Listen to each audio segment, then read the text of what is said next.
Hello, my name is Catherine, and I am one of the 3 full-time professional tutors here at RMCAD. So let's get into the video. Geo-footing within the floor plan. Let's see what that looks like. Yeah, see, so these super random stuff is going on here, and it doesn't need to be. So I'm honestly just going to delete this because you don't need it, and then that way there's no more confusion. Same thing with the level 1 floor plan here in the structural. I'm going to delete that too just because you don't need it and you don't want it to confuse you and get in the way of things later. I would probably do the same with the structural plans for level 2 and roof. You don't need those. That while you are thinking about what to delete and that you may not need in this project browser, you also want to maybe create something that you do need. And so the way that you're going to do that is go up to the View tab. You're going to go to Plan Views, and then you can choose the category in which you need that floor plan to be in. Obviously, different plans show different things. This is not how you would make an elevation or a section, obviously. That is putting down these types of markers. However, there is a difference between floor plan, ceiling plan, or RCP, and a structural plan. And so I want to actually lay down another structural plan because I need a foundation level. In that plan view, we want to choose structural plan, and we are going to choose level 1. So here you can see we obviously have many things going on here that are not in the foundational plan, and we're going to fix that. First thing that I'm going to do is rename it. All right. And we do not want this to correspond, so we say no because we want it to stay as level 1. We're just naming this specific view. The next thing I always do is I change it to a 1/4 inch and fine detail. And so now we're going to hide things that we don't need. And right now, the whole floor is including the sidewalk. And technically, we want those to be 2 pieces. Just know that yours should not be attached. And I am going to hide these exterior walls. And the way we want to do that is we want to select all of them in the entire project, all of the exterior walls, and then we're going to hide them by element. And the reason for that is because if we did it by category, it would hide literally all the walls, and we don't want that. We want some of these to still show. So that's why we have to do it this way by element. And so now these other walls interior that we don't want showing, we're going to do the same thing by instance, entire project, and then we're going to hide by element.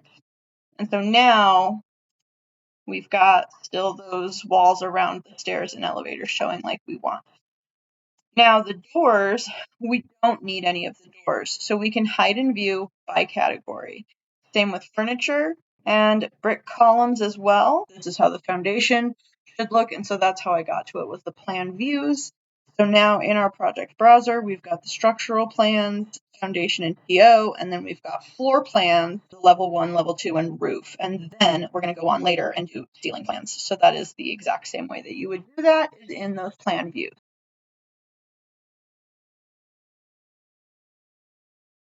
So here we're going to go over patterns, sizes of things, etc. And so if the pattern is not looking the way that you want here, you can also on certain elements change it right in the graphics.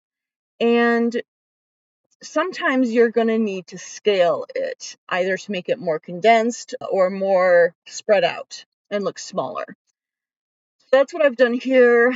And then I want, like I said, to actually go to the structure edit as well sometimes and make sure that the material actually does in fact say concrete. So here's a good example. It says sand instead, so I want to change these to concrete. If you wanted the concrete scales to be different for different elements, then you would have to duplicate those and then rename them as a concrete dense or concrete whatever. And then I always just fill all of them in as concrete or whatever the pattern I want, just to be extra sure that no matter what view I'm looking at, I'm seeing it that way. Moving all of the elevation markers, and you do want to make sure to grab them in a very specific way. Elevation markers have several different components to just this little symbol. And so depending on what you click on and what you pull on, you're going to get different options as to how to manipulate this elevation. And so you want to be really careful about how you're picking it up and moving it. You also want to know the difference between the elevation marker and then the elevation line and the view within that area. I usually like to center everything and then make sure that those actual view lines are correct as well. So in this version of this project, the sidewalk is separate from the floor and it was off just a little bit. So I went back in and I corrected that. And here with the grids are really, really useful, especially if you were talking to another person about like, oh, here's this thing going on in my floor plan and I don't understand why. It's between, grid 1 and 2 and D. But we also want to make these graphically correct and look really nice. It's really important to make sure that the grid lines bubbles themselves are not overlapping with a part of the drawing, that they're not out too far so that you're wasting space when you get things on a sheet. I'm just going to take a spin around the 3D view really quick here. And I'm noticing that some of these columns don't have the brick like these do until we get into a certain vantage point like this. If we scroll in or if we've got it selected, we can see that it's brick. It's just not graphically showing. Sometimes that will change when you get the walls placed into the column correctly, and then the graphics will figure out what it wants it to do. Sometimes you need to go back into the column, go to edit type, and just make sure that the graphic patterns are indeed correct and what you want them to be. Sometimes it is just because your computer is tired, so things look a little strange, and that will usually correct itself. So then this sink is obviously the counter is a little bit too far into the wall, so we're going to use our arrows to just nudge it back into the room a little bit better. The closer you zoom in, the smaller increments these things move. So you have better control. And then I'm also going to make sure that it just fits really nicely into that corner. And then we want to move the sinks themselves. The same thing happens with the furniture as well quite often. We want to make sure that we're pulling that furniture away from the wall and that all of these things are set correctly. They will very much show up in a perspective view, and you will not see the defined lines of the table because they're going into the wall. So we really want to make sure that these things are looking graphically correct now before we move forward. All right, so we're just going to look at a few issues that I've seen in the past when laying down these walls and you're getting into the second floor and things just aren't looking correctly. So we can see that there's a wall there in the 3D view, and when we have it highlighted, there it is. But for whatever reason, in level 1, it's just not showing.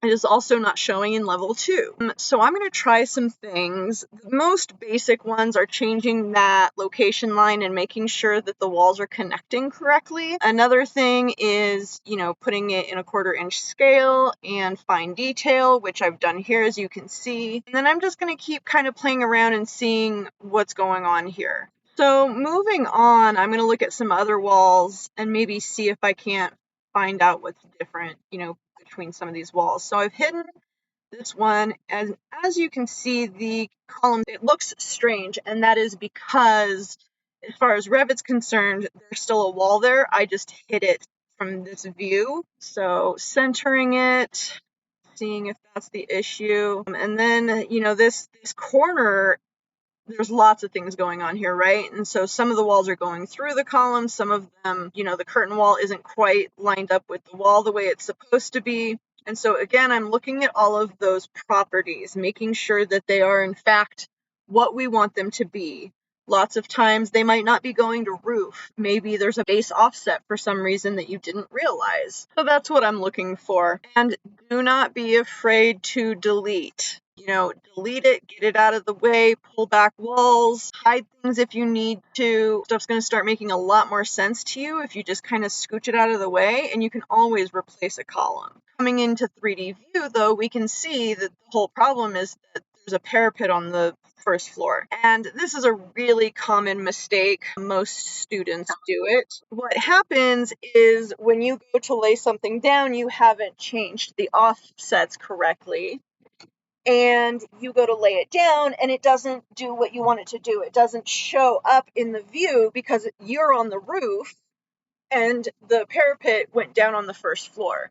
And so instead of realizing that the item was created and it is somewhere, you just can't see it, most students just do it again. And then they might realize, oh, I need to put the parameters, set the offsets a certain way. And then they lay it again and realize, oh, okay, that worked that time.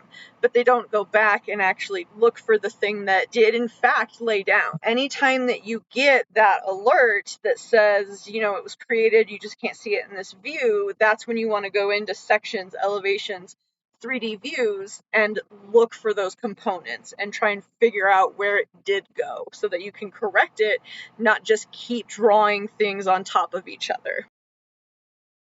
Show it really quick. So let's go to roof. And this is really important. We want them to be in the wall center line for the parapets because we need them to connect in a very specific way so that we get a really nice clean corner, butting them up just against that line inside the column that is like where our wall is sitting. So let's try that again. I'm going to bring this to its midpoint, and it should be telling us where that midpoint is, and it's not. So I'm just going to go ahead and connect it to seems to like that. Yes.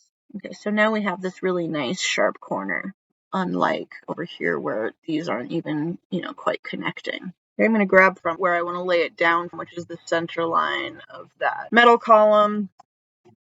Okay, so now I'm going to bring that to the center. I'm going to bring this to the center and looking a little bit better there. So we're seeing the actual brick layer come around that column to this wall.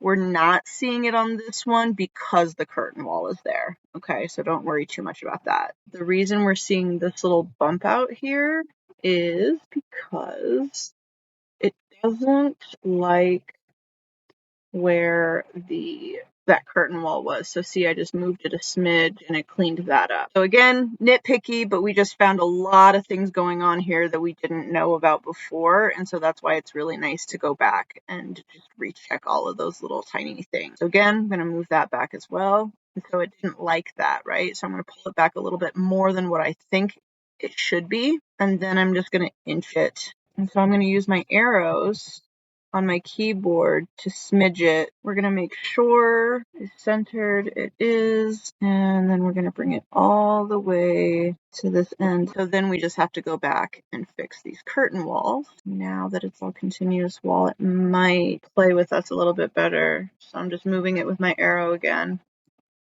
Okay, see? So now it's where it's supposed to be. Also, something that I'm noticing is that this brick is on the wrong side, so we're just going to flip it using those arrows. And so now our brick is all on the exterior side, which is going to show correctly. So I just very quickly wanted to go over the interior walls. As I'm sure you've noticed by now, a lot of these walls are not dimensioned. However, there are some cues that are there, even if there aren't dimensions. And so it's a little bit like putting a puzzle together. So typically I usually start with this plumbing wall in the bathroom. It's equal to the columns here on the end. And then we're just going to start drawing these horizontal and vertical walls, which are dimensioned. Now we get to that first diagonal one. There are angle dimensions so that we know what the angle here is. So that's going to be a really good indicator that you're off to a good start if you get those correct.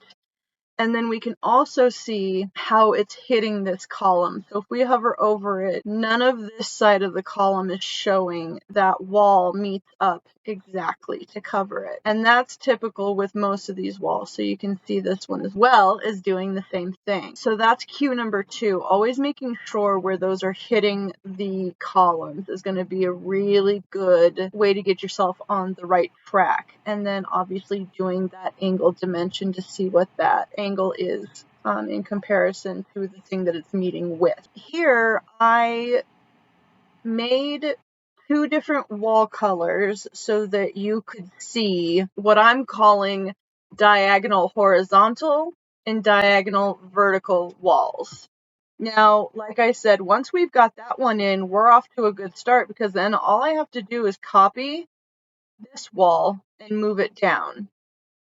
And we do have the dimension for the space in between here, and then we can see how it's hitting this column. So all of these teal walls are the exact same angle. So all you have to do is copy and paste them and then attach them to the column correctly. Same with these, what I'm calling diagonal vertical walls, is they're all at the same angle. And then use what dimensions and what cues you can. So again, putting together that puzzle, we're going to see that this wall is hitting that column, hiding this edge. And that's even with this little tiny wall, it's still the same angle as that wall. And that works all the way to this last one.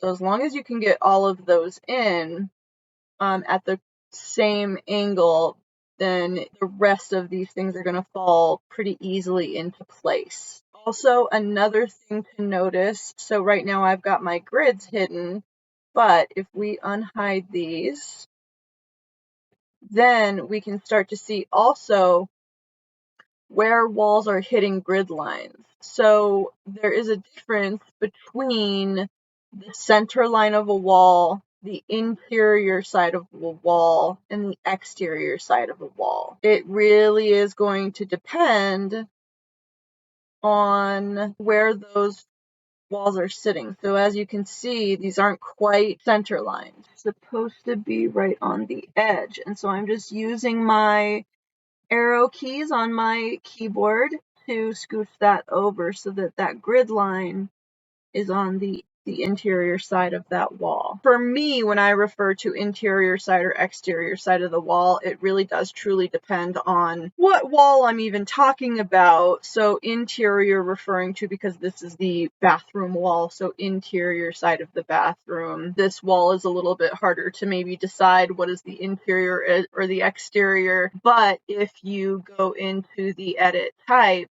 and you go to the structure edit, it actually tells you. So there's an exterior side and an interior side. So again, you just want to be really careful as to where those walls are supposed to be lining up. And if you look at your examples given, then you'll be able to see where those walls are falling, whether they're, on that center line or the interior or exterior side of the wall. With that being said, same goes for when you are dimensioning things as well.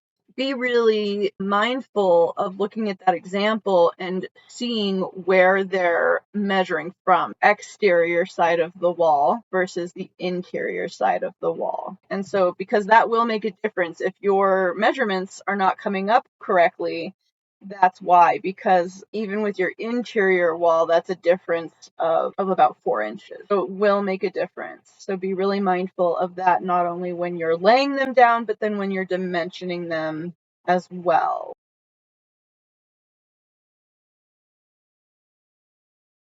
On getting stairs in, and in the video I think that overcomplicated because they want to be able to build the stairs around the column, and I'm just gonna breeze past that fact. The easier way to build stairs is literally just choosing the stair option and choosing this first option here for the stairs and making sure that you have an automatic landed checked, and you want this to actually be 4 feet. And so then what you're going to do, and it doesn't really matter where you start from, except for that we know that the landing is going to be right about here. So that's where I like to start. So I'm going to click and I'm going to pull. And so it tells us how many risers have been drawn so far and then how many are remaining. So codes tells us that we can't have more than 12 without a landing. So I'm actually going to do 11, and then I'm going to click again, and then I'm going to pull away from it, and I want that blue dotted line there because then I know that I'm parallel to the stairs that I've already drawn. And I'm just going to pull out a little ways, about 3 feet, and I'm going to click again and then pull the other direction and make the rest of those remaining risers, okay? And it automatically makes this landing for you. So I've got 11 steps on this side, 10 steps on this side. And then I can move the whole thing after I've drawn it, and I can just push it into this corner. And then, you just use your arrows to kind of nudge it into place. And then, wow, I did pretty good. Look how close I was there. But to nudge that in just a little bit, because if we don't, we're not going to see our railings, I'm going to click off of that and just click this side of the stairs, and I'm going to nudge it just in a little bit, okay? I'm going to hit my check mark to finalize it. And then I can go in and I can create a section. And it says something about the railing here. I would just ignore that for now, section, but I actually want to flip it. So I would use those arrows. And then I'm going to pull this. So this is essentially showing us in this blue dotted line of what our view is, okay? And so I want to pull this a little bit back too. I want it to be inside these walls, but I want it to show as much of the staircase as possible.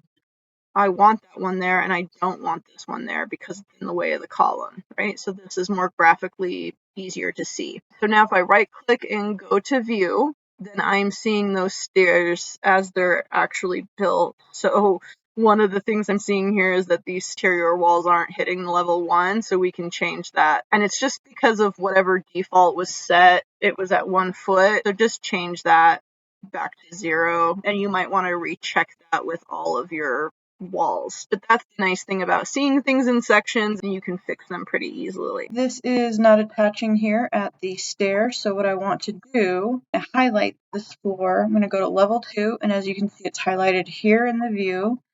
I'm going to go to edit boundary, and I want to actually just move this line to that stair. And so that when we click it, we attach, we're going to go back to section, and then boom, it's right there at that stair. Now there's also a difference of going too far, so edit boundary again, if I were to do it up to this stair, then what would happen is when I went to section, it would overlap. See, it's overlapping that first step, and we don't want that. So I'm just going to Control Z to go back, and there we go. That's how we want to see it.